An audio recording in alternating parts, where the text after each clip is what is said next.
in for restraining orders. But the divorce and paternity, those cases some of them are getting continued, but we're doing our best to just meet the demand for services. Does anybody have any questions about that?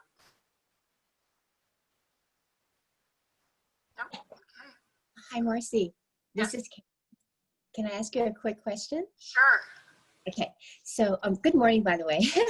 So, contact with clients. I noticed it went from 519 up to 3,038. Yes. Can you briefly describe what contact with clients entails? Sure. So, because of COVID, our clients that are on our caseload have so many more needs. So that could be in-person, phone contacts, emails, texting. Those are all the different ways that we are working with clients. It's new clients, it's former clients who have lost their jobs, just have reached back out to us that need help. And so those are all the different ways that we have contacts with clients. Good question. Thank you. So next we're going to talk about domestic violence in the workplace. And this is a huge issue, and this has also changed because of COVID.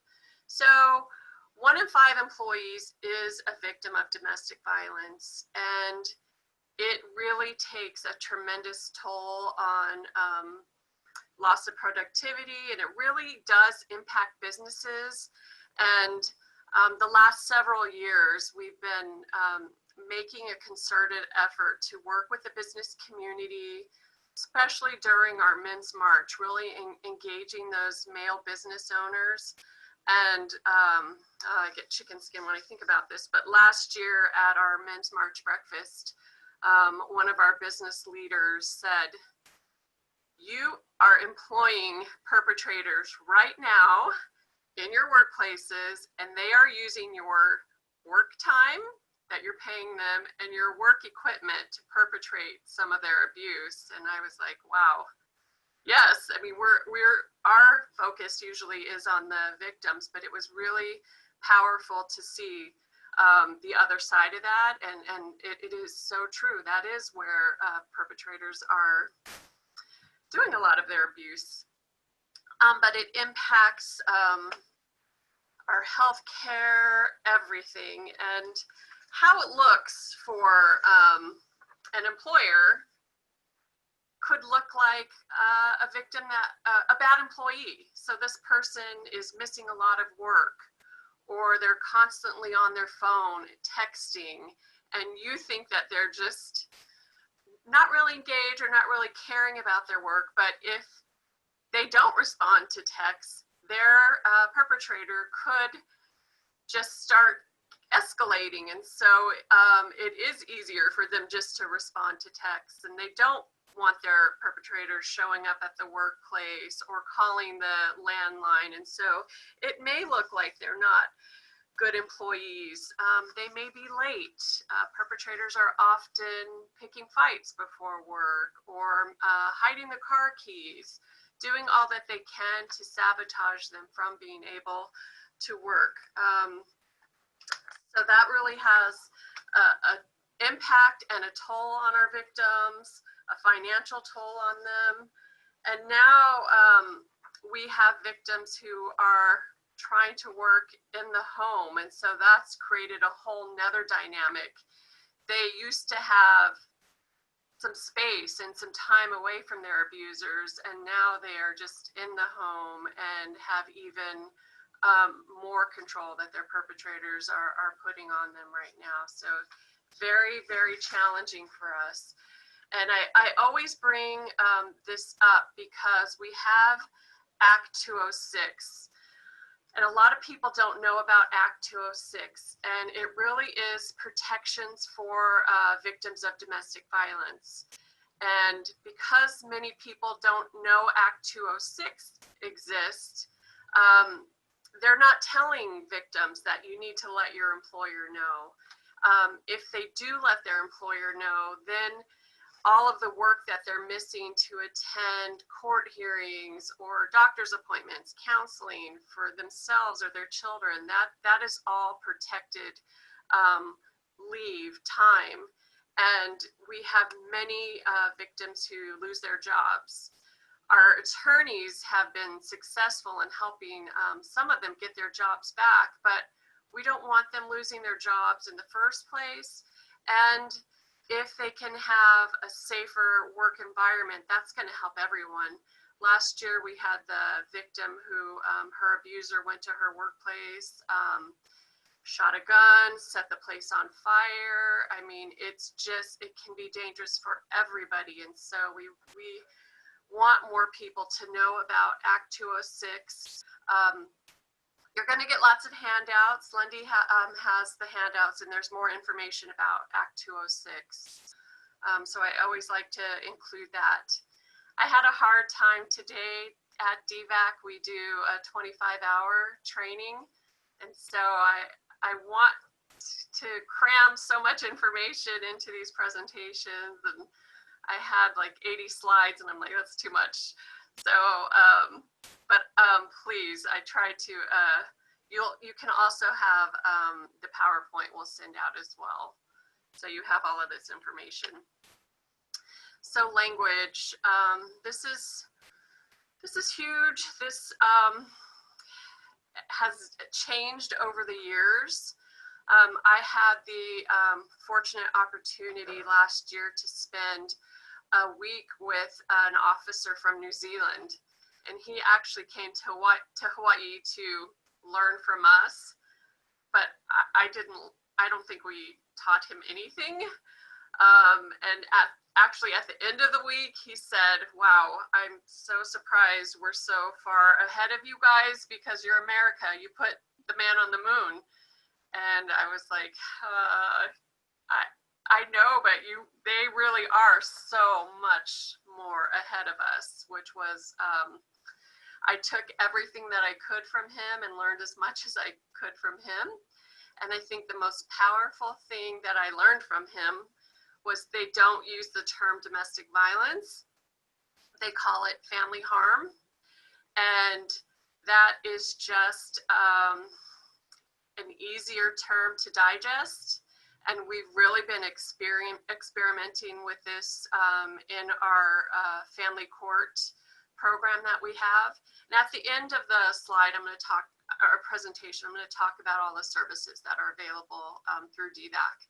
But we do have court advocates that are at family court, at crim court, in Kapolei, and Punchbowl, and they are helping anyone who's petitioning for a restraining order. And we had lots of victims who didn't really know what domestic violence was, didn't really feel like they were victims of domestic violence because everybody always thinks of the physical, and they didn't feel like they were entitled to our services, afraid of the label victim or afraid of the label domestic violence. But now when we're asking them, are you experiencing harm in your relationship? It just gently opens the door and it allows people to share all the different types of harm that they are experiencing. So use it, take it. It really has been a game changer for us. So we do have so many different terms for victims, for domestic violence, and for abusers. And a lot of terms are, when you're in court, there's different terms. When you're working with different programs, they're using different terms. The police department uses different terms. But the most common term right now is victim, and intimate partner violence. That's the key term right now. And then also, I mean, abusers, perpetrators, those are all pretty much the same. I've heard the term domestic terrorism used quite a bit lately. And this picture really depicts to me what it feels like to be in a home when this terror is happening. So I'm I'm not quite comfortable with that term. I think I really like the family harm term right now, but this is what we're struggling with in the field right now, finding something that fits for everyone. So what is domestic violence? I think most of the people on this call, you all know what it is. I did not use the legal term. This is the definition that we use, and really it's an epidemic facing all communities, regardless of your age, economic status, sexual orientation, gender, race, religion, nationality, and it's often accompanied by emotionally abusive and controlling behaviors, and that's what we call coercive control. So then we have our power and control wheel. And this wheel was created by Dr. Ellen Pence over 30 years ago. And she was doing support groups with women who had experienced violence. And she started hearing, she was just a genius, started hearing all of these terms, and she really started categorizing them. And so at the center of the wheel is power and control. And then you have all of these different pieces of the pie. And so let's go with using intimidation. That is a theme. And then under the theme are all the different types of tactics that an abuser will use. And this wheel is kept together because the abuser has been able to get and maintain power and control over their victim. And so this wheel has been around a long time. It's changed quite a bit. You're going to get a more updated wheel in the handouts that includes technology. But this is just a very powerful tool that we still use to educate victims.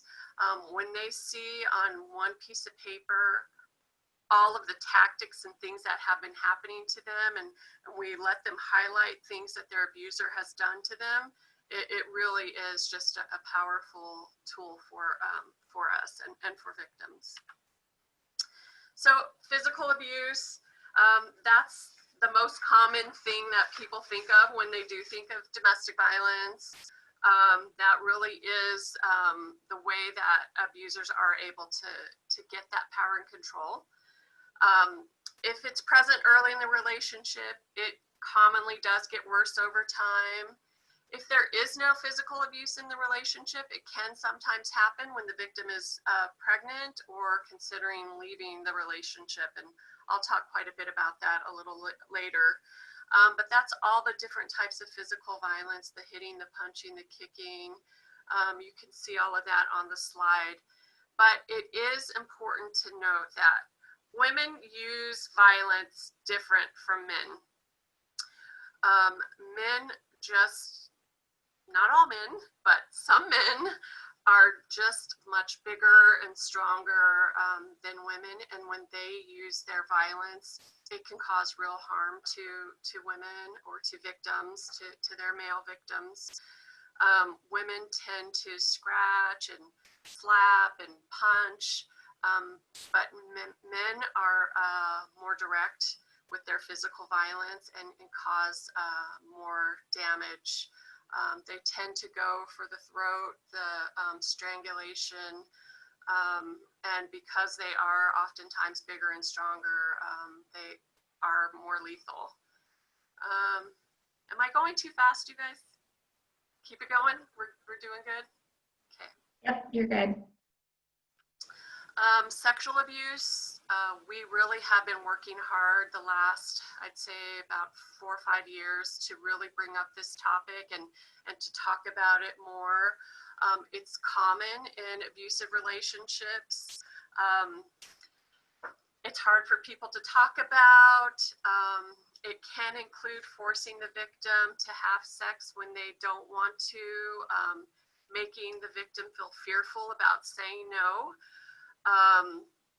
Forcing them to have sex with other partners, just demeaning, degrading sex acts, name calling during sex, denying the victim the ability to use contraception, So all of those different types of tactics can happen. And I had the opportunity, I haven't been since COVID, to train inmates. And I really do spend a lot of time on this because I tell them, when my husband and I get an argument, I don't want to have sex right away. I want some space, and that's normal and healthy. And victims are not afforded that opportunity to say no and to have that space. And when you're forcing someone to have sex when they don't want to, that is rape. And it's very damaging to a person's soul. And that is just that. It's hard for them to compute sometimes because they think that this is my wife. I'm entitled to have sex with her anytime that I want. And so it's something that we need to talk about a lot more.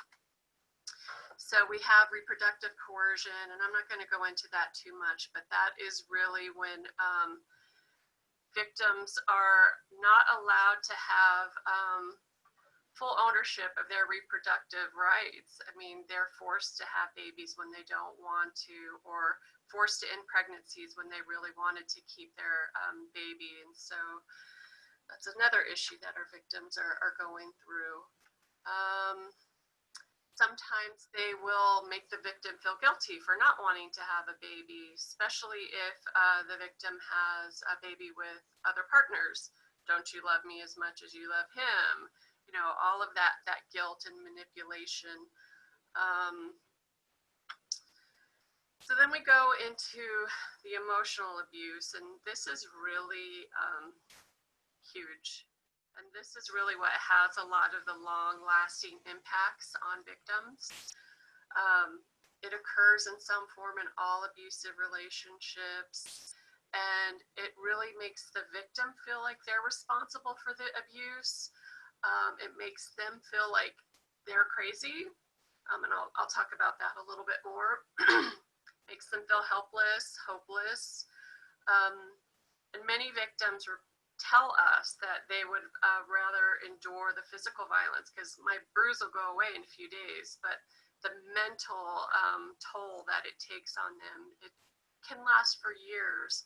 I had a survivor contact me last weekend, and she's been struggling over 30 years, and she lost both of her adult children this year because they had been struggling all their lives with the impacts on seeing the horrific violence that they experienced as young children. And she sent me an email and said, my family members showed me a picture of my kids when they were young, and I have no memory of it at all.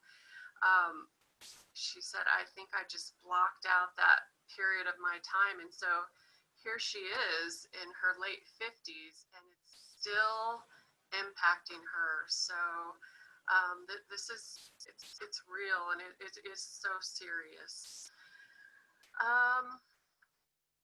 So one of the things that abusers like to do is gaslight victims, and we call that crazy making.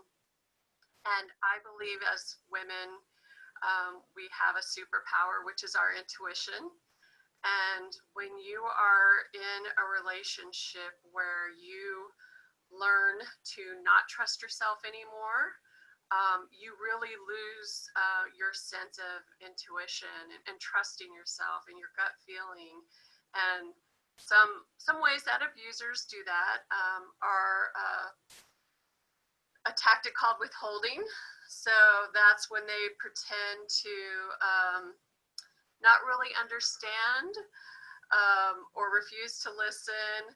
So a victim might want to discuss something, and the abuser will say, you're not going to make me talk about this again, are you? Or the abuser will actually tell the victim that the victim's trying to confuse the abuser.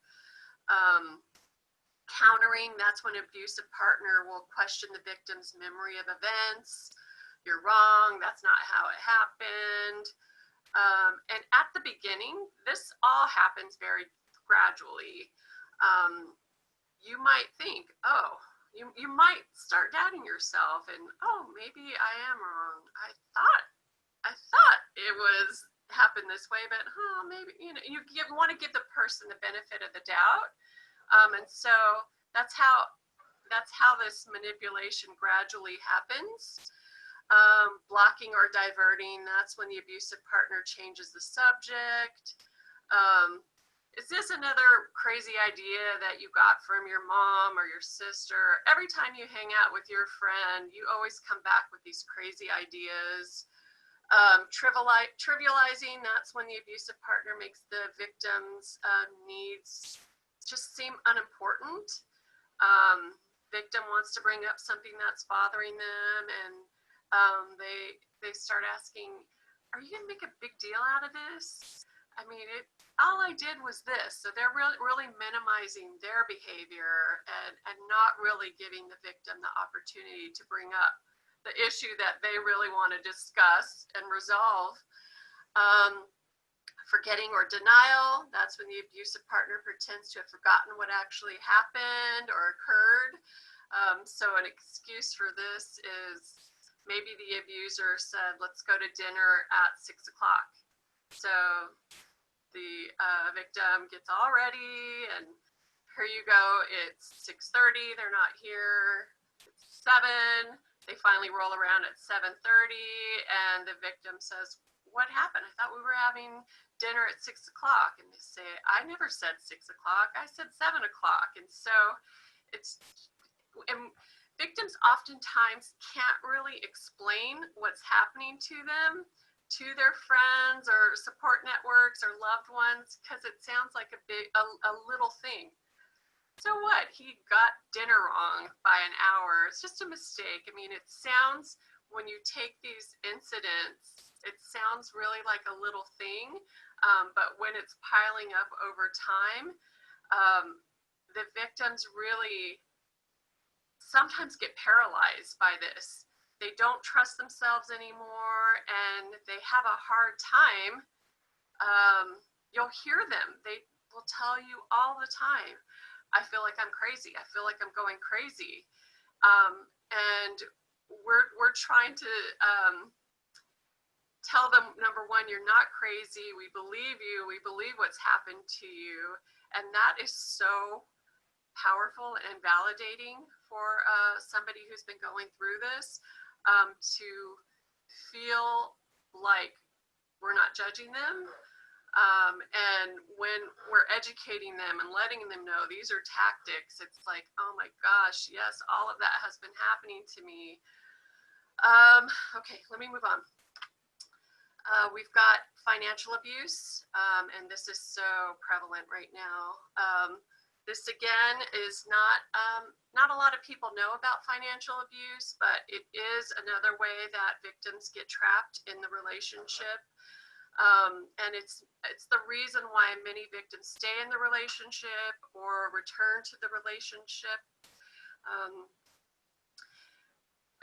We have victims who are in DV shelters, and you can only stay in an emergency domestic violence shelter for 90 days.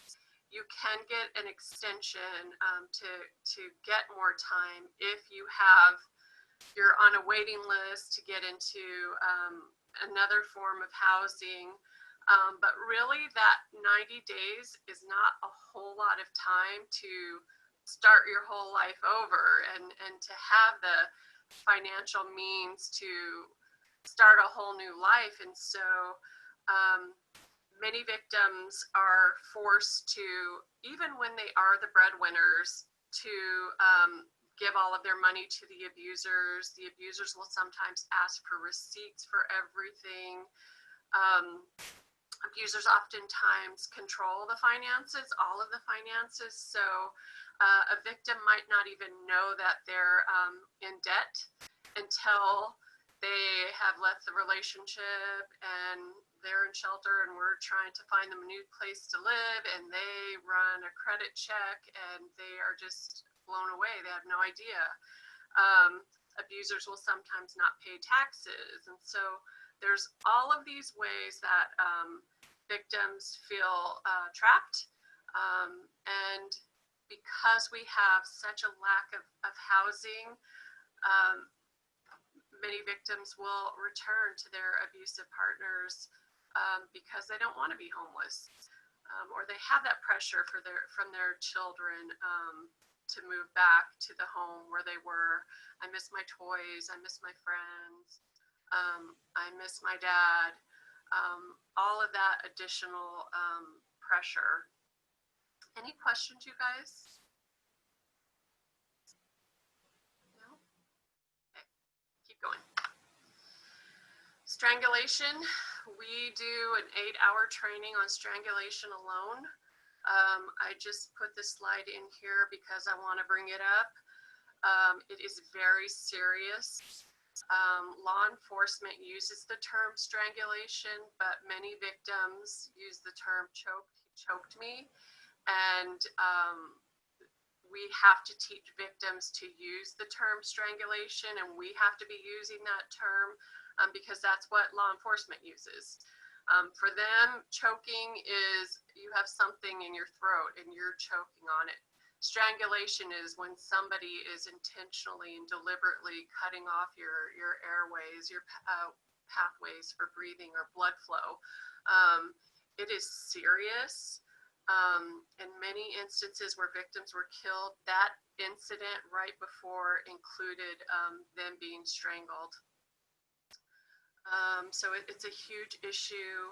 I believe I did include handouts for you guys with more information on strangulation, the types of injuries to look for.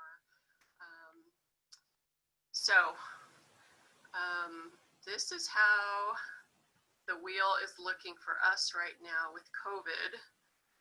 Can you guys see this very well? Marci, maybe go up to the top and click the present button from current slide, and it'll make it a little bigger. Okay. Is that helpful? Did that work? No, it didn't work. Maybe try click it again.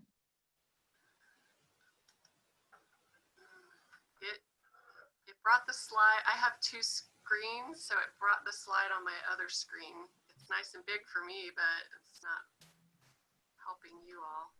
Yeah, we can see it. It's just cut off on the top. All right, well, I'll just talk about it really quick.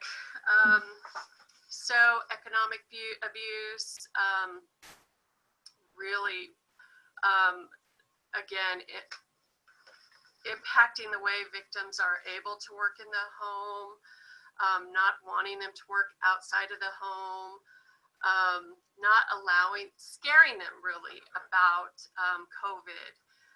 So maybe giving them misinformation sometimes so they don't want to go to work if they have to work outside of the home. All of these different new tactics that we have abusers using during COVID, and it's much easier to isolate their victims right now. So it's really scary for us. So I want to clarify the different types of violence for everyone, because sometimes it can get confusing, especially when you're working with couples. So intimate partner violence is everything that I've been talking about today. And these are the types of cases that we work with at Domestic Violence Action Center. So you have to have or had an intimate relationship with someone. And that's where they're using the power and control and really instilling fear in someone. So then we have resistance violence. And that is a response to domestic violence. So it can be a victim who is lashing out, and they're fighting against the violence.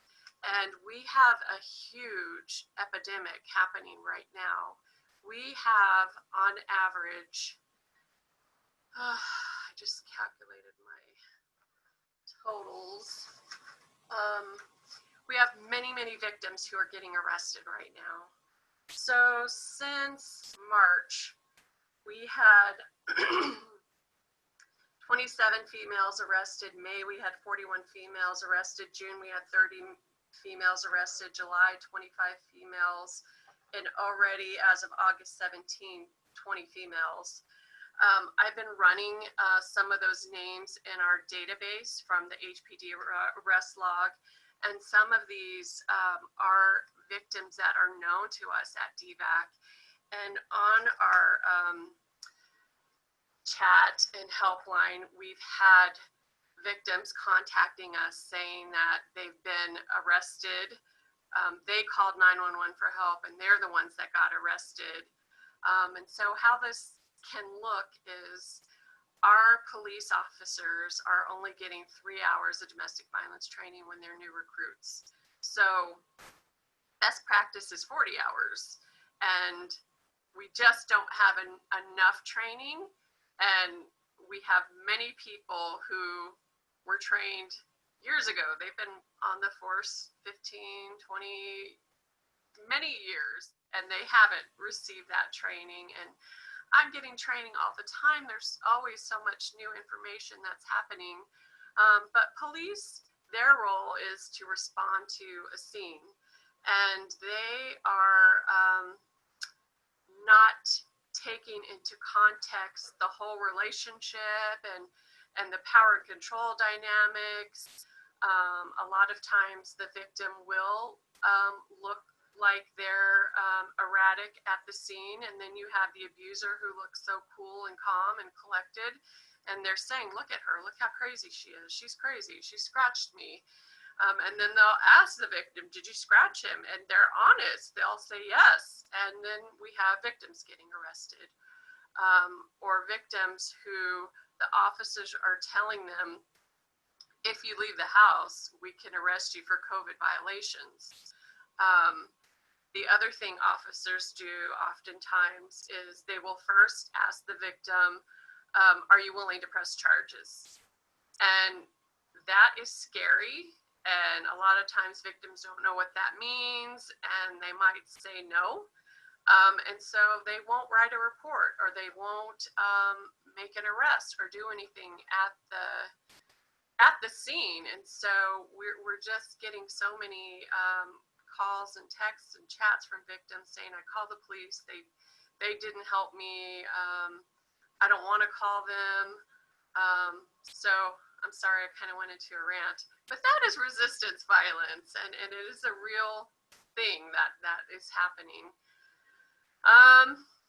Then we have situational violence, and that is when a situation causes a violent situation to happen. And my boss hates when I use this example, but it is just the easiest example, and I always use it.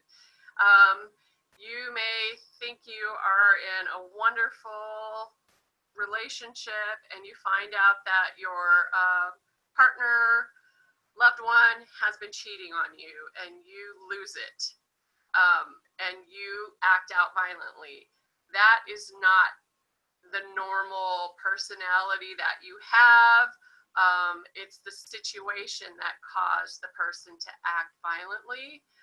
There is no power and control that's happening. It's a situation. And again, that is hard for police to figure out and to understand. Absolutely, that when that would be considered assault, and we would want the police to arrest whoever is assaulting male or female, but that gets very confused sometimes for police. Then we have pathological violence, and that's due to mental illness, drugs or alcohol, but there is not power and control happening. And a good example of this sometimes there could be a homeless couple fighting on the beach, or they're not really a couple, they're just part of an encampment, and police or just a community member might see a male and a female fighting, and they think, oh gosh, that's domestic violence. And sometimes they will refer them and make them call our shelters, And when they're doing the assessment, they're like, well, this isn't really an intimate partner relationship. There is no power and control. You guys are just fighting. And that's not appropriate for our domestic violence services. And those are typically not cases that we would handle. Any questions about that? Hi, Marci. This is Kara again. I have a couple. Is it okay for me to ask you? Sure. Okay. So clarifying the types of violence. So intimate partner, resistance. Situational and pathological. Yeah. And okay. So the top two is about power and control. The last two, no, right? That's okay. correct. So I'm wondering, because the statistics of the victim fighting against, against the violence, when you give the averages of 27, 20, 41, 30. So what happens after that? So I'm just curious, they get arrested. What does he or she do from there? I mean, they have been, I guess what I'm saying is that they've had domestic violence probably for years. And finally, they just resist, right? They just said, I've had a breaking point. I'm done. I'm going to fighting back and defending themselves. Right. Yeah. Right. So, but they get arrested because somehow the abuser manipulates the situation in front of the police officer. So what does what's the next step for them? Yeah. The prosecutor's office gets the case, and hopefully they do a good job and they review the case and they dismiss the case so there aren't any charges. But that's not always happening. And right now at DVAC, we are gathering all of this data because we feel like we need to hire a criminal defense attorney to represent a lot of our victims. So some of them actually do get charged, and I have seen many, many victims in court. The judge will ask them, because they get charged with domestic violence, even though it's more an assault. They don't have power and control over their abuser. They assaulted their abuser. And so, but they still are being labeled with this domestic violence charge. And if you have a child under the age of 14 who's present, that can be a felony. So we have victims who are getting these felony charges. And I have seen too many times in court when a judge asks the victim, if they committed this crime, they say yes, because they don't really understand. Like, I did assault him. I did scratch him. I did kick him. So it's not good, Kara. But we're trying to address the problem. Right. So remember that one program that is no longer in existence? When I went to that training, it was when you had an advocate. Yes. Now, would that particular program affect the victim at that point, so these numbers are not as great? Because once this victim gets into the legal system, it's weeks and hours and days, and that's more stress on her or him. Absolutely. Yeah. So I was just wondering if that program. Talking about a program that we had that was called Safe on Scene, and we would respond to 911 calls with the police. And I do think that did help the situation. When HPD does respond, they oftentimes will give a victim this card, supposed to be a help card, but there's over 45 phone numbers on this list, and they don't tell you who you should call first or what the order is to get services. So sometimes that really is overwhelming. So we were there to help take care of the victim, help provide them services, help get them into shelter if that's what they needed. But that was not island-wide, Kara. It was only in certain districts, and the police didn't really want us. Right. Yeah. I'm just curious because it seems like this is the program that could bring these numbers down. But okay, no, but I just wanted to make that connection. Thank you. You're welcome. Anybody else?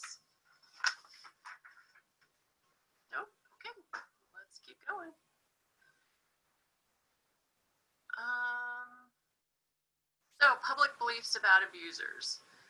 People often think that abusers can't control their anger, and they absolutely can control their anger. They know how to behave when they're at church, or when they're at work, or when they're in front of family members. They absolutely know how to control their anger. People sometimes think stress causes people to abuse, and we're all under stress right now, especially with this pandemic, and it is not the root cause of domestic violence. Everybody can be under stress. That does not cause you to one day say, I need to start exerting power and control over my partner. Only poor people or people of color abuse. That's absolutely false. We have many UH professors who are abusers. When I was doing batter intervention, we had doctors and dentists and attorneys. So anybody can be an abuser. Another myth is that drugs and alcohol cause the violence. That again is not the root cause of domestic violence. But drugs and alcohol can make the violence worse. It can just be like throwing gas on a fire. It can make it worse. Abusers are mentally ill. It's not that simple or easy, and you can't really put a diagnosis on it. And a diagnosis really is for somebody who has say if you're bipolar, you are bipolar all the time with everyone. An abuser, their victim is their target. They would have this behavior all of the time, not just with a specific person. So we really are not about using that label. And then you can tell an abuser by looking at them. You absolutely cannot tell an abuser by looking at them. I wish you could. That would make my job a lot easier. I think we all have a lot of stereotypes about what a victim does or doesn't look like. You know, people who have occupations that have a lot of power, abusers are attracted to those types of positions where it could be a military or police. You get a lot of power from that type of work. So we do. We have many abusers who are in the military or on the police force. And we have an attorney right now who's helping several female victims of police officers, and some of them are also female police officers who have been victims, their partners. Let's see. Some facts about abusers. They're usually very, very likable. They always externalize the blame. They are the victims. She made me lose it. She knows how to push my buttons. So they're always externalizing the blame.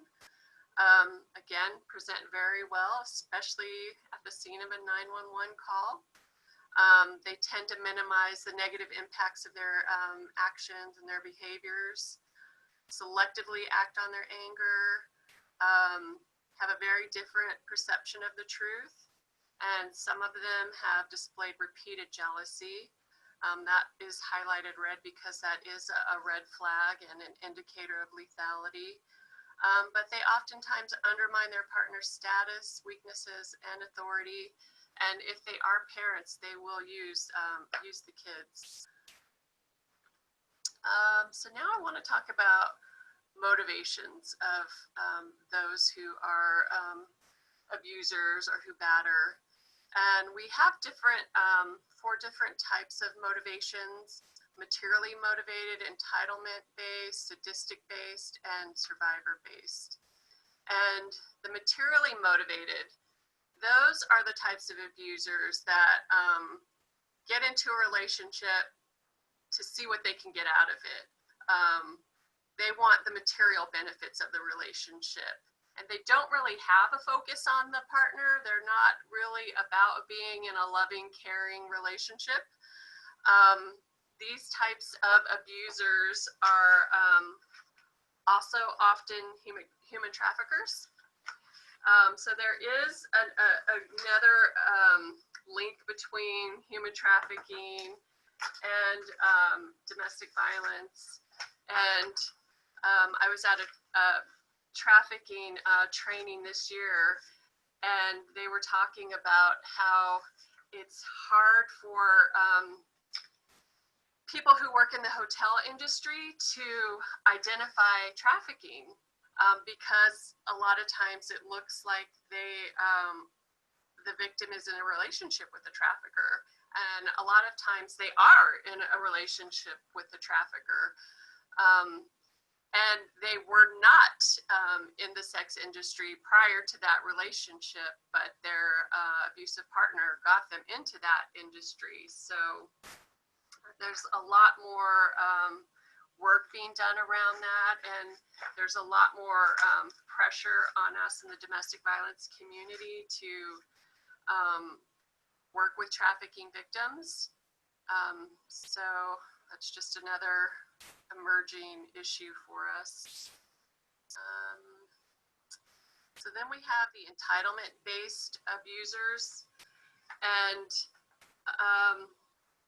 these abusers really hold the belief and have the belief that they're superior and they have male privilege over their partner. They commonly batter to punish their partner for stepping out of line or stepping out of bounds when the partner's not meeting their commands or their needs. Which I have two slides on my screen now. Which ones are you guys seeing? Can you see the entitlement based? Yeah, I see the entitlement based. Okay, that's good. So these abusers, or this type of abuser, is sometimes a woman. So they may be the breadwinner in the relationship, and so they feel like they're entitled to more power and control in the relationship. And again, a connection to trafficking. So then we have the sadistic-based abusers, and these are the abusers who really enjoy and gain pleasure from being cruel to their victim. They really enjoy causing pain and suffering. And the scary thing about these types of abusers is that they often don't show their true colors until after they've been in a relationship for a long time with the victim. And they test out their, what's the good word? They test out their, the pain that they're causing, which is really scary. And they don't often act on exhibiting this power and these crazy tactics until they've really set up the scene and the stage. So everybody in the community might think that they're a really good guy, and the victim's friends and family might think that this is the greatest guy. And then they will start with the gaslighting, and they really enjoy that, enjoy making the victim feel like they're crazy. They oftentimes will experiment using some of their tactics, especially the physical tactics, on trafficking victims. So they might buy sex and start experimenting with tactics on those partners, and then also feel how much power and enjoyment that they're getting out of it and start using it more and more with their victim, their spouse, their partner. So it's really scary, and they tend to get into another relationship because the victim is like, wait, this isn't the man I married. Well, I don't know what's going on. But the next relationship that they get in, they tend to start with these tactics a lot sooner. So it's not like they're going to start slower. I mean, they've already built up their tolerance for what they enjoy, and yeah, it's pretty scary. Let's see, any questions about that? The last one is survival based, and this is the most scary. So this really is someone who feels like they cannot live without their partner. And so when a victim is ending or going to leave the relationship, they are acting out of fear and terror. They have trouble with intimacy and also separation, but they really just cannot imagine their life without being with that partner. These guys will often use suicide threats as a tactic to keep the victim. And we know as service providers that leaving is the most dangerous time for a victim. And if you have a survival-based abuser, your likelihood of being killed is significant, which makes it even more difficult because this person might have been an okay partner, may not have been physically violent until you've decided to end the relationship, and then that's when you're seeing all of this. So it really can be confusing for a lot of victims when you're trying to do an assessment, or when the police come to an incident and they're asking, has there been a history of violence? And there really hasn't been, because this is the first time that the victim is wanting to end or leave the relationship. Let's see. But it's usually what happens. The victim can't, they don't want to be in this relationship. It doesn't feel like a good relationship, and so they want to end it, and they're acting in rage and terror. These types of abusers, when they are remorseful, it's usually true. They really do regret acting out in the way that they did, unlike some of the other types of abusers.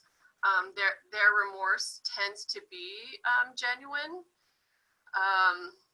Friends and neighbors really like this type of abuser, because they hadn't seen any of this type of behavior before while they were in the relationship, so they tend to think this type of abuser is a really nice guy. But they are the most likely to commit a homicide or a homicide suicide or a homicide familicide. So that's when they're killing the children or friends and family who are at the incident. So any questions about that? No? Okay. So why do victims stay? We really are trying not to use the term cycle of violence anymore, because that's really putting the onus on the victim. Like, it's a cycle. She should see the signs. She should know when she should get out. And that's not really how it happens. I mean, people used to say there's a honeymoon phase, and victims have taught us that is not true. Honeymoons are a joyous time when there's lots of love. When abusers are being kind, it's a manipulation. They're using that kindness to get back in the relationship or keep the relationship. It's oftentimes not a genuine love and an accountability, and I'm going to work on this, and I need to change. no, it's oftentimes a manipulation. So try not to use that term anymore, because we're really not using that cycle term anymore. So victims oftentimes will stay because they fear that the abuser will become more violent or lethal if they try to leave, and that can be very true. Most homicides happen within 6 months of ending or leaving a relationship, and so just telling a victim to leave is not okay unless the victim has a safety plan, and it is taking into account all of the types of violence that they've experienced, and that's what we do at DVAC. We're really safety planning with victims. We help victims who are still in the relationship, and this happens quite a bit. We have victims who will reach out to us and say, I think I'm in an abusive relationship, and so we just take the time to hear their story and educate them. But we really are safety planning with them while they're still living in that abusive relationship, or when they're deciding to leave the abusive relationship. And then also after you leave is very, very critical to have a good safety plan in place. They may have unsupportive friends and family. I mean, their friends and family may be burnt out and they've tried to talk her into leaving, or they don't really understand what's wrong. He's a great guy. What's wrong with her? So they just don't have the support that they need. They understand that being a single parent is extremely hard, and how am I going to make it on my own? So that could be a barrier. A lot of times victims want the violence to end, not the relationship. They see the good in this person and they want the good to be there more and more. They just want the violence to stop. So we get a lot of victims who will call us asking how to get their abuser help, which often doesn't work. The abuser has to be the one who wants to get the help and who wants to change. We have batterer intervention programs happening all over the island, and they are 32-week programs, and it really takes a lot of work to want to change. So you'll sometimes have abusers who will come to programs just because, again, it's another manipulation. So they can go back and tell their victim, you're right, I need help. I went to the program and there's a wait list. If someone ever says that, that's not true. There is never a wait list. They will always do an assessment right away.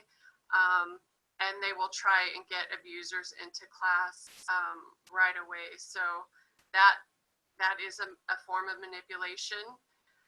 We have seen that self-referrals rarely ever complete the program. It usually takes a court order from a judge requiring them to participate in batterer intervention, and that's when we see our completion rates going up, especially if they have a probation officer that they have to check in with. That's when we see the highest rates of completion. But the system sometimes takes so long for an abuser to get ordered. We have a 6 to 10% success rate prosecuting domestic violence cases. So there are many, many abusers who don't get swift and immediate consequences, and sometimes by the time they are ordered to batterer intervention, they've already moved on and they're with a new partner. And so they do a lot of, I don't know why I'm here now, I'm with somebody new, and my old lady was crazy and I really shouldn't be here. So it takes a lot of work when we are not getting them into treatment right away. A victim may have a lack of knowledge or access about what safety and support is available to them. We hear this so much with our immigrant victims. Their abuser tells them that nobody's going to help them. They're here all alone, so they don't even know that they're entitled to our help and services. They fear, there's a real fear of losing custody of their children here in Hawaii. If a victim applies for a restraining order and an abuser applies for a restraining order, that is now called a mutual restraining order, and so child welfare will remove the children. The length of time that those kids are removed varies. It can be anywhere from 6 weeks to 6 months. So here you are, a victim who's trying to take a supportive stance, and your abuser is manipulating the system and applying for this restraining order. And a lot of times at DVAC, we help with restraining orders, divorce, and paternity. A lot of times the abusers really don't care that the kids are in foster care or in foster custody. We had a victim 2 years ago who, while her child was in foster custody, they found out that the child had cancer. She was just in so much pain wanting to see her baby, and it was 3 months before she even got to see her child again, and it took over 6 months before she got custody back. But an abusive partner doesn't care about that. They care. They're happy. They're enjoying that torment that they're creating for their victim. Because this mutual restraining order is such a horrible tactic that abusers use, we have a program here at DVAC, our PICO program, and all of our advocates in that program are helping victims who have child welfare in their lives. So they have victims who have lost custody or who have custody or trying to maintain custody of their kids. So, I mean, and all of those advocates are very busy, unfortunately. Let's see. They might not have anywhere to go. We at DVAC, within the last month, have secured funding to be able to place victims into a hotel. So a lot of our domestic violence shelters are trying to social distance and really don't have enough space. And we have victims who are calling our helpline and who don't want to go into shelter because they're afraid of communal living. You do have to share one kitchen when you are living in our shelters, and so they are afraid of that. They don't want to because of COVID. And so we have an agreement with 2 hotels right now. We're trying to secure more hotels who are willing to partner with us, but we will pay for victims to stay in a hotel temporarily until we can try and find a safer place for them to stay. So that is a brand new thing that we've been doing for victims who are calling or texting us. Fear of being homeless, that is another real true option, fear.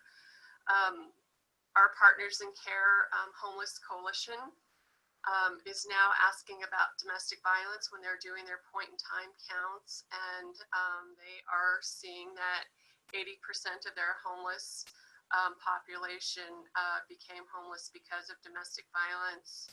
I'm so happy to take a few minutes to tell you about one of our new programs. It's called Hale Maluhia. So we opened up an apartment complex in April, so just a few months ago, and our clients have a lease. This is permanent housing for them. The apartments come with a voucher, so a majority of their rent is paid. They only have to pay 30% of whatever their income is in rent. So we have 20 survivors and 33 children. 5 of those survivors are immigrants. We have 5 animals, 1 cat, 4 dogs. Our oldest victim is 72 and our youngest is 26. So the children vary in age, but let's see, the oldest child is 19 and the youngest is baking in mommy's tummy right now. She's about 7 months pregnant. So we have a partnership with Housing Solutions, Inc. And so we provide the supportive services for all of the residents in that housing unit. And I mean, opening up during the pandemic was a challenge, but it's just been incredible. And Kara's on here. She's been just an angel helping us get all of the needs of our survivors met. A lot of them came in with no income, or they had a job, but because of the shutdown, they weren't able to work. So we have 2 advocates on staff who helped our clients get laptops and tablets, because now they're also having to distance learn with their children. We have therapists who are volunteering to do telehealth therapy with some of our residents. Kara has just gone above and beyond, helping sort donations, bringing food, and helping us. We have a wish list, and she's always helping with that. Kara, do you want to say anything about Hale Maluhia? Yeah, it's Put you on the spot. yeah, no. It's been a pleasure and an honor to be able to be part of that, the shelter. I mean, the permanent housing. Women are fantastic. I've been working with one through the Perfect Circle to get her business started, and she's selling jewelry on Instagram, and she's Nancy has bought, several people from DVAC has bought so far. I'm wearing a set of her earrings. So it's a wonderful, I think the situation for them is priceless. And thank you, DVAC, for putting this all together, because I can see the benefit long term. Like, this is something that these women can truly overcome being a victim, and they can start being who they really are. I love it. Tell them about Perfect Circle real quick while we Okay. Should I put my video on? I feel like I don't have my video on. Would it make any difference? I'm okay with it, but let me just do that. So basically, the Perfect Circle, it's a program that I put together about 8 months ago, and I'm self-employed, and so I took my skills as being an entrepreneur and applying it to women who are starting out their new life as being a survivor now instead of a victim. And Marci introduced me to Sunshine. I think it was like the first week of Maluhia opening, right? Yeah. And it's been incredible. She is so talented. I want all of you to check her out on Instagram. She's under Sunshine Opiana. And it was just an idea. She did have some products, like the earrings I'm wearing now. She had already started. A little backstory, she was going to just sell them on the beach at Makaha, but her husband, her abuser at the time, wasn't going to have it anymore and destroyed half of her stuff. And so she had a few products, and we just went with it. And we designed her business card. We did everything. And as far as I know, she has already sold things on the East Coast through Instagram. Wow. So, but I forgot to say, there's 2 parts. The first part is that we have these bracelets, and we were going to sell them at all the events that were supposed to happen in 2020, but no longer is happening. But we will pick that up again next year, and we'll hire individuals at the shelter to make these bracelets and pay them very well. So the term is oh, what was it? Oh gosh, I'm drawing a blank. Beautiful things, something that we make beautiful things for beautiful people for a beautiful cause. And that's the first leg. And the second leg was what we're doing with Sunshine Opiana. Actually taking ideas that they already have and turning it around and making it a viable business. Incredible. I'm glad you're on here today. That was an extra treat. Okay, you guys, I gotta get rocking and rolling here. There's many reasons why victims stay. They may have religious or cultural beliefs and practices that don't support divorce. So then we go to our domestic violence shelters. They do not accept pets unless it's a certified service animal. And that's why many victims become homeless. Their pets are like their baby and they don't want to leave their baby. So survivors are typically feel isolated, alone, guilty. They blame themselves. They feel responsible. I should have seen the red flags. How did I get myself in this relationship? My mom told me he was a bad guy. I didn't listen. I'm always pushing his buttons.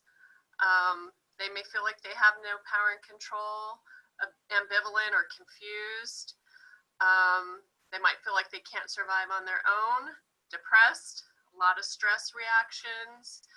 Embarrassed, shame is a huge barrier for people coming forward.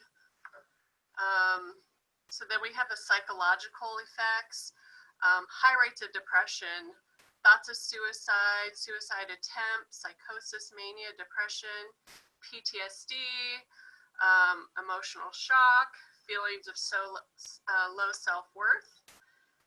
And then we have a lot of the health impacts, and living with trauma in our bodies does have an impact on our health and well-being. And so our survivors have higher rates of arthritis, asthma, headaches and migraines, back pain, chronic pain, all of these health-related implications. So it's so important that we're working with our healthcare providers, and they are asking victims more and more if they're still asking if they're in a domestic violence relationship, but we want them to start asking if they're experiencing harm in their relationships.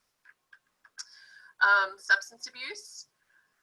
When I was running Ohia Domestic Violence Shelter, I'm so sad to say when I first started running that shelter in 2007, the first screening question we had was, have you used any drugs or alcohol in the last 24 hours? And if a victim said yes, we did not provide them help or services. And so we've come a long way. The whole field has come a long way since then, but that is no longer a barrier. That is a population that we absolutely have to serve, are victims with substance abuse issues. And we completely changed our policies. I became a CSAC because we were seeing so many victims come into shelter with just bags full of medications to help them with their anxiety, to help them sleep, help with their depression. They were having panic attacks, all of those issues, and it was related to domestic violence. The other thing that I want to say about substance abuse is that many abusers will introduce their victims to substances as another way of controlling them, especially illegal substances. So they can control when they're going to use, how much they're going to use. And then they always have this little carrot that they can hang over their head. You're an addict, I can call CPS, you're going to lose your kids.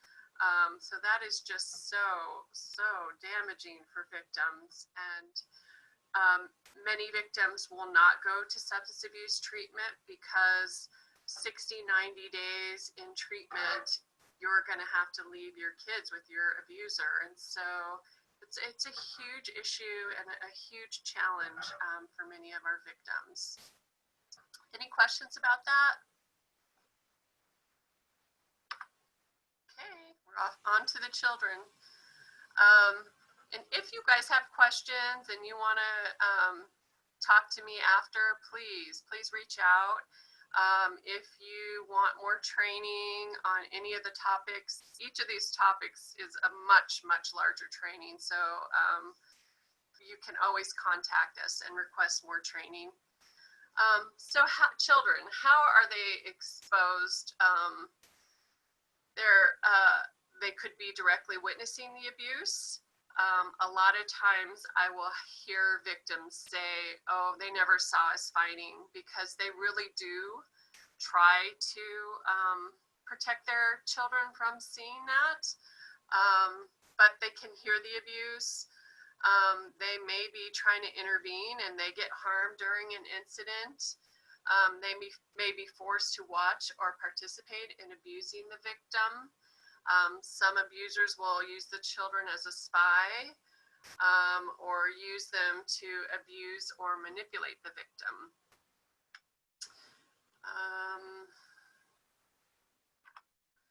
So impacts on children. Children who are exposed to domestic violence are more likely to be diagnosed themselves with PTSD, depression, anxiety. They may have developmental delays. They may have lower cognitive functioning, poor school performance, pro-violence attitudes. So they're seeing that, using violence, you get what you want. They may have low self-esteem, poor peer or poor sibling relationships. And some of the long-term impacts are that they may use violence in their relationship. I do want to say that not all kids who grow up in violent relationships use violence when they're adults. Many kids do the exact opposite, and they don't want to be anything like their abusive parents. So this is just some kids. So biological development, they may have eating problems, sleeping problems, nightmares, bedwetting, memory problems, stomach problems, nervousness, stress. They may be easily irritated. They might start using substances very young. They just can't self-regulate. They can't really figure out how to calm themselves. They may have poor concentration, poor language skills. They might also feel a lot of shame and have panic attacks. Social development, they might isolate themselves from their peers, feel very uncomfortable in social situations, lack of peer relationships. They just don't really feel like they fit in. They might be very protective of their siblings. They might take on parenting responsibilities or become the parentified child. They may be very eager to please people pleasing. They may bully people, or they may become a victim of bullying. And oftentimes they're comparing themselves to other children. So then the emotional development. They may have a negative self-concept, feel unworthy, constantly afraid and insecure. They might feel unloved, jealous of others. They may feel concerned for their mother or the victim, just frustrated, helpless, and they may feel guilty or like they're responsible, like they started a fight or the argument, when it really isn't their fault. What I do want to say about that is we have some female victims who actually are more abusive and controlling of their children because they're trying to keep the kids from upsetting the abusive partner. So that's a whole nother cycle. If this mom had a very loving relationship, she wouldn't be trying to constantly make the kids be quiet, or keeping them from having fun or playing for fear of angering the abusive parent. So next I want to focus on stages of change. And at DVAC, like I said earlier, we meet victims wherever they're at on their journey, whether they're in the relationship still or not. And so we are constantly having to assess the victim and where they are on their journey, especially for our legal services. We do not have enough attorneys and paralegals. Our legal services are so valuable, and there is such a demand. And so we really are having to assess for readiness for our legal services. And so what I mean by that is a victim might, in the moment, feel like, I can't take this, I want to get a divorce. And that's what they're thinking. If I get a divorce, this is all going to be over.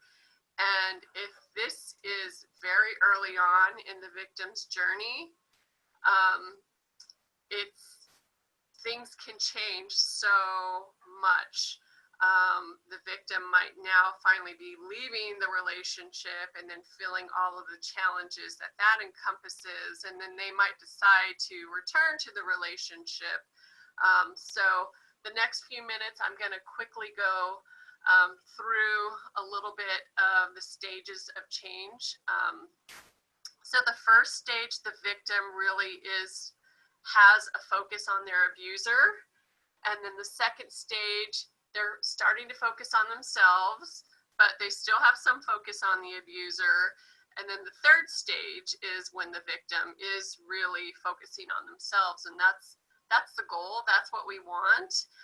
That's when a lot of the healing and the magic happens, is when we have the victim in that third stage.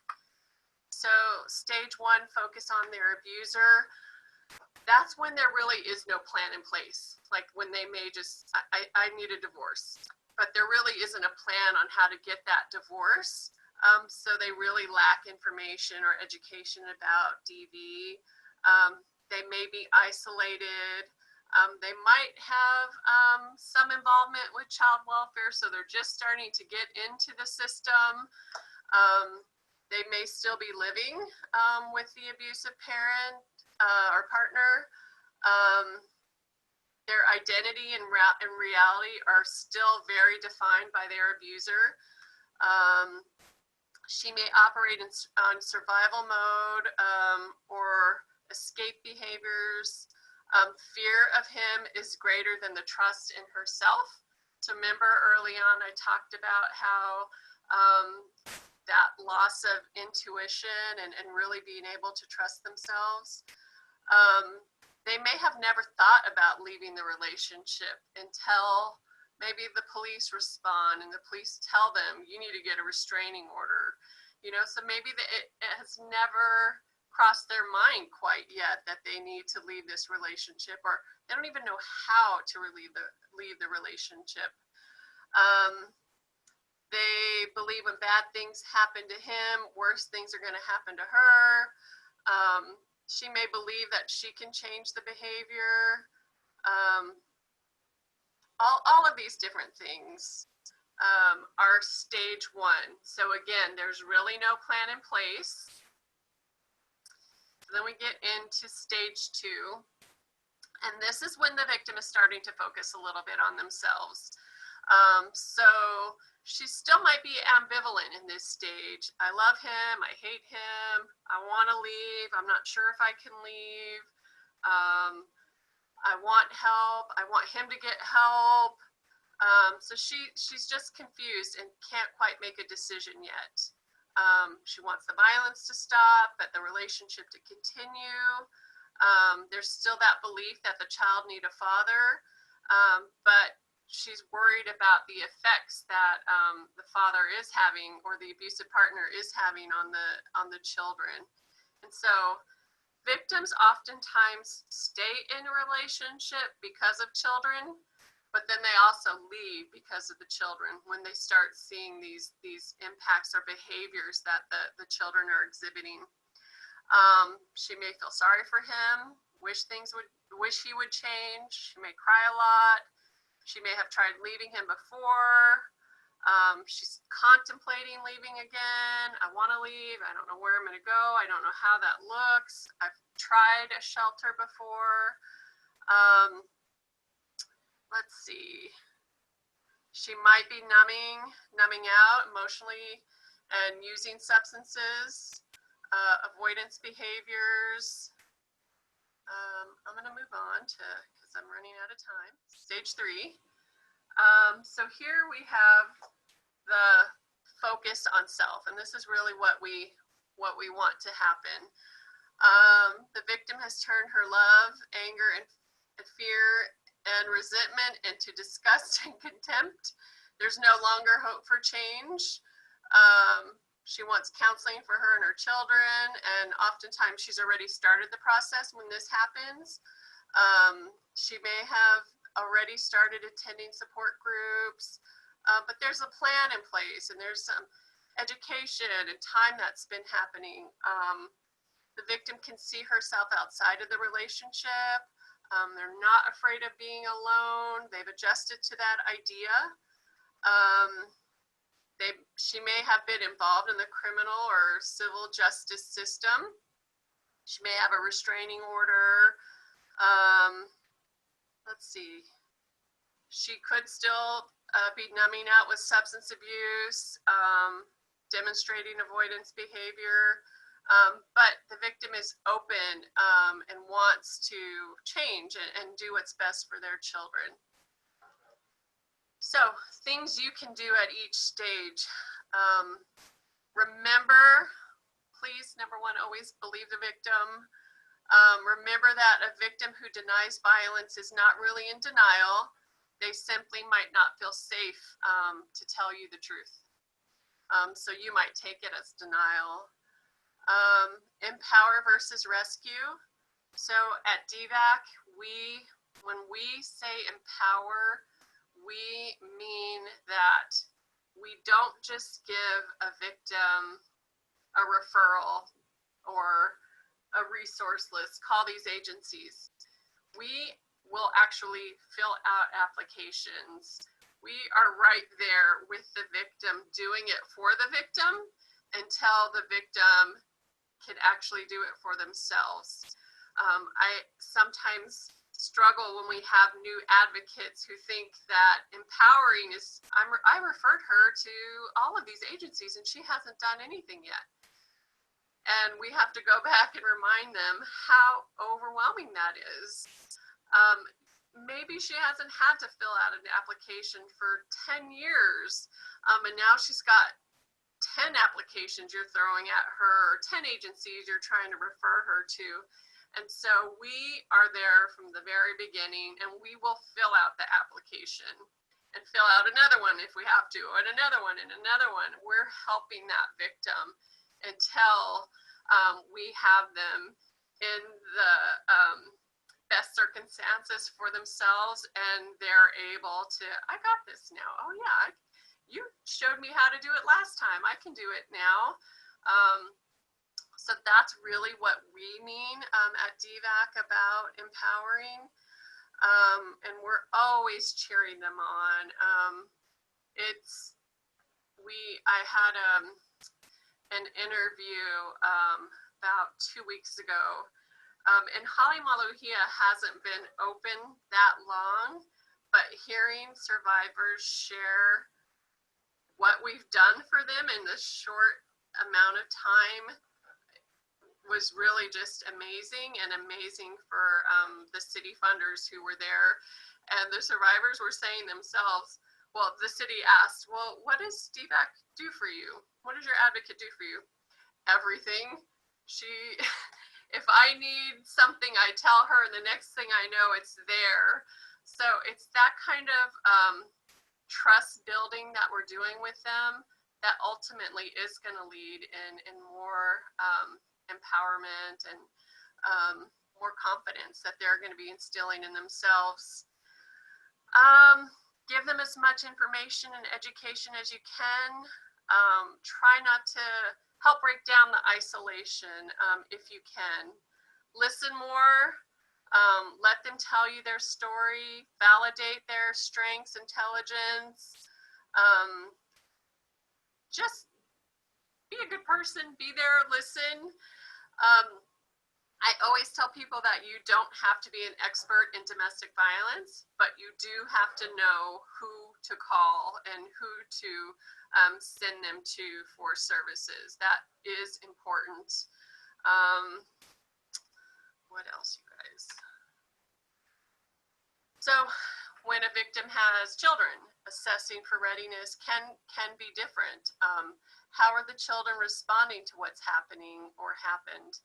I remember when I was running shelter, it was heartbreaking sometimes when the kids didn't understand why they were at this DV shelter and they were blaming mom.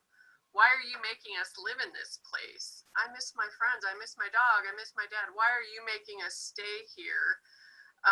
So we really have to know where the children are along in this journey. Has the victim talked with her children about her plans? How are the children feeling about it? How are her plans going to impact the children?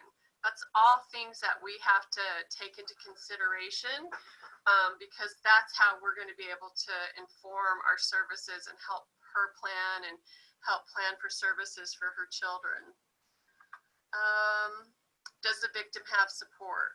What support has she received from friends and family, coworkers? Has she told anybody about the abuse? Remember, if she is employed, we want her to let her employer know. Has she told her friends and family about her plans? Is her family supportive? If they're not, we're going to have to plan around that. These are all things we have to take into consideration. And then we want to look at motivation. What's the victim's motivation for getting help right now? And what was the incident that happened prior to the victim deciding that they need to get help? Can the victim see themselves outside the relationship? Is she still hoping that he'll change, or is she focused on change? So we're always looking at motivation. And what have they tried in the past? Have they stayed in a shelter before? And sometimes victims have stayed in a shelter and not had a good experience. But there are 4 shelters on island, so sometimes we're talking them into trying a different shelter with different staff, and it's a different agency. So, you know, we're taking that into consideration. Have they tried a support group, or have they had a therapist and that she just didn't feel, or he didn't feel connection with the therapist? So we're looking at all of the things that they've tried before and what they can, what agencies that they've worked with. So then we're looking at what are the obstacles now? Where is she living now? Is it temporary? Is it permanent? Is it safe to leave the relationship? Where's she going to go? Is she working? All of these different things that we're looking at. And then we are looking at safety, and safety planning can be a whole nother huge day-long training. But we're looking at the abuser's history. Has the abuser made threats to kill? Has the abuser tried to commit suicide before, or is making threats of suicide? Does the abuser have access to a gun? Do they have a history of serious domestic violence? Usually this is not the abuser's first victim. They usually do have a history. Has sexual violence happened? Is the abuser stalking? Is the abuser using substances? Has the abuser strangled or attempted to strangle the victim in the past? And is the victim ending or leaving the relationship? These are all risk factors that we're looking into. And then we have to consider the abuser. How much contact does he have with the victim? Is she wanting him to get into counseling? Does she still think he's a good father?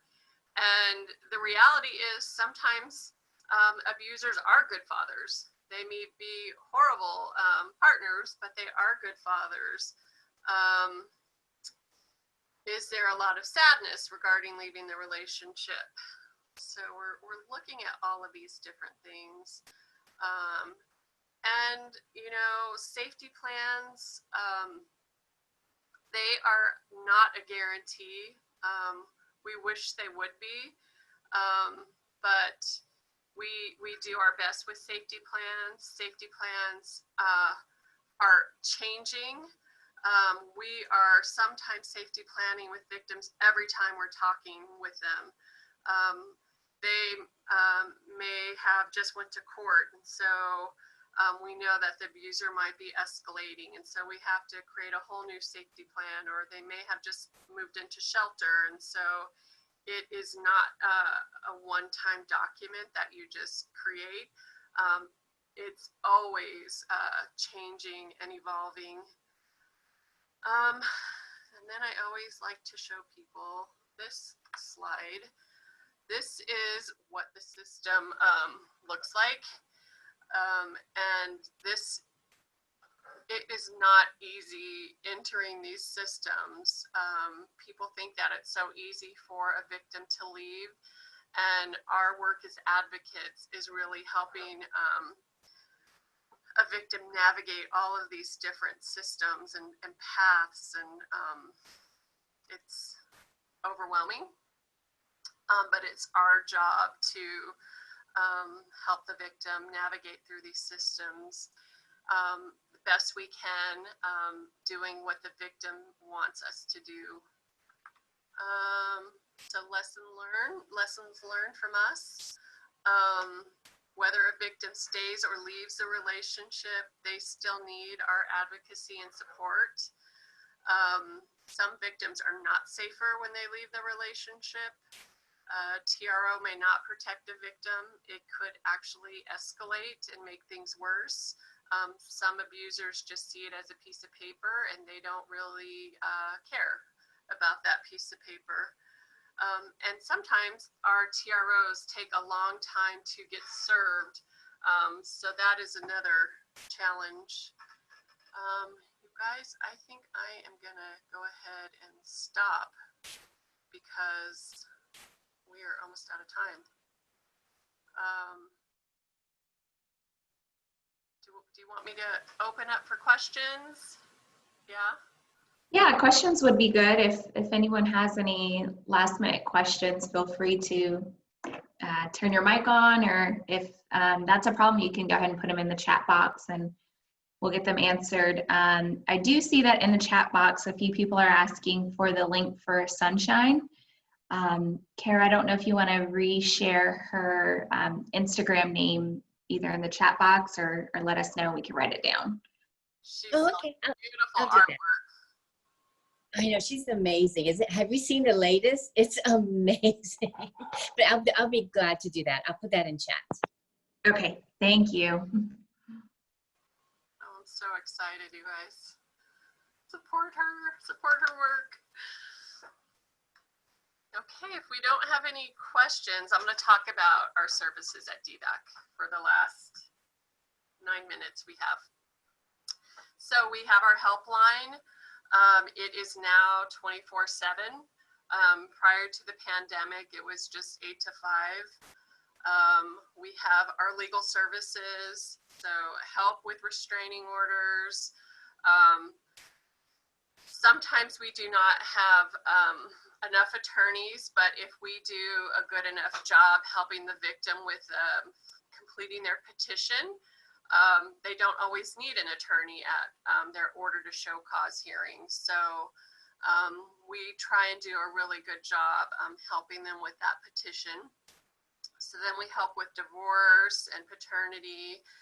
And because our agency provides legal services, we can have victims on our caseload sometimes up to 2 years. So we really have the privilege of seeing them on their journey because we are with them so long. When I worked at PACT in their domestic violence services, once you leave shelter, your case is closed. Or once you attend group after your 10 sessions are up, it's kind of like, okay, you're good. But we have the privilege of helping survivors and seeing them because we're with them so long. So we have our Alakai, that's our long-term advocacy. Our court program, that's our expo program, where we have staff there, family court, crim court, who are helping victims, explaining the process, explaining the language, explaining what to expect. If the judge approves your temporary restraining order today, they're going to set an order to show cause hearing in 2 weeks, just explaining the whole process. We have a teen alert program, and that is the only prevention that's happening in our state. So we have outreach educator advocates who are providing training across the state. They have really revamped because of COVID, and they're providing lots of webinars and a lot of interactive online presentations now. So if you have any requests for presentations, you can just go on to our website and request for them to do a presentation online. They'll do presentations for anyone who requests. They just did a training for Tripler last week. So anybody who wants to learn about teen dating violence. They do have caseloads, and they are now, their caseloads are for teen victims across the state. It used to be only on Oahu, but now we're providing virtual services to teens across the state. Our PICO program, that is for victims with child welfare in their lives. So we're providing counseling service for the victim, and then also support groups for the children. And then we have our Ho'oi Kaika Ohana. That's our incredible program. That's our Native Hawaiian program. And that program is very different. So many victims have been isolated from friends and family. And Ho'o is a program that's about repairing those relationships. It's really about educating the family member or friend who you identify as a family member about domestic violence and why she couldn't leave and all of the things that the victim was going through at that time. And so it's really a restorative program built around repairing those connections. It's a 9-month program, so it takes a real commitment, but we've been getting the program evaluated for almost 2 years, and people are so interested in that program because we're getting such good results from that program. We house the Men's March Against Violence. We have a planning committee, and we're supposed to have a march this October, but we're still trying to figure out what we're going to do, if it's going to be done virtually this year. We also have specialized advocacy services, so long-term advocacy. So we have an LGBTQ advocate on staff, a Korean advocate, a Japanese advocate, Filipina advocate, a COFA advocate, and so we are really able to work with victims in their community in their first language, and so that's very exciting. And then Hale Maluhia, our apartment complex that opened up. So that is it. We are busy over here at DVAC, very busy. So any questions for me? Sorry, I rushed through a lot of this stuff, you guys. No question for me, but I did want to thank you. That was really helpful, and you shared a lot of great information that I know that I'll take away a lot of information from, so thank you. So let me give you the last slide that has my contact information. If you want to reach me, request a presentation, if you want to go to our website and see the services that we have. I forgot to mention, we also have what we call advance funding right now, and that's really to advance a survivor on her journey. And so we are able to help victims with moving expenses. We have accounts with Uber and Lyft, so we're able to help with transportation, rental assistance, some car repairs. If it depends on, we have one poor survivor who wanted us to do car repairs, but the repairs were worth more than the car.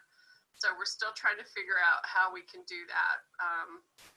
But there is money to pay for registration or maybe insurance. So she has insurance for her vehicle for a few months. So whatever the survivor, whatever the barrier is, or whatever is keeping the survivor from advancing, we're able to use some of that funding. So it's pretty exciting pot of money that we have. We wrote a grant, like I mentioned earlier, to get laptops and tablets for a lot of survivors on our caseload because they needed it for jobs or to attend our support groups. And so we still have a few more laptops. So yeah, whatever challenges our survivors are experiencing, we're always looking for ways to meet the need. Well, thank you all. Yes, thank you. Thank you, Marci. That was awesome. Thank you. Well, have a good rest of your weekend, everyone.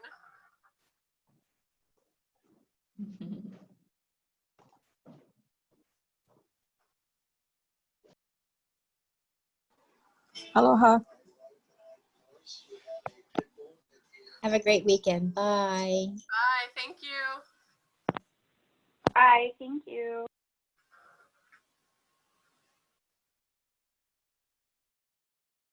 Do you want to do a debrief with me? Oh yeah, if you'd like. No, that was awesome. Thank you so much. So I'll send you the PowerPoint now, and then you can share if folks want it, and you have all the slides. Yep. Oh, let me stop the recording. Sorry.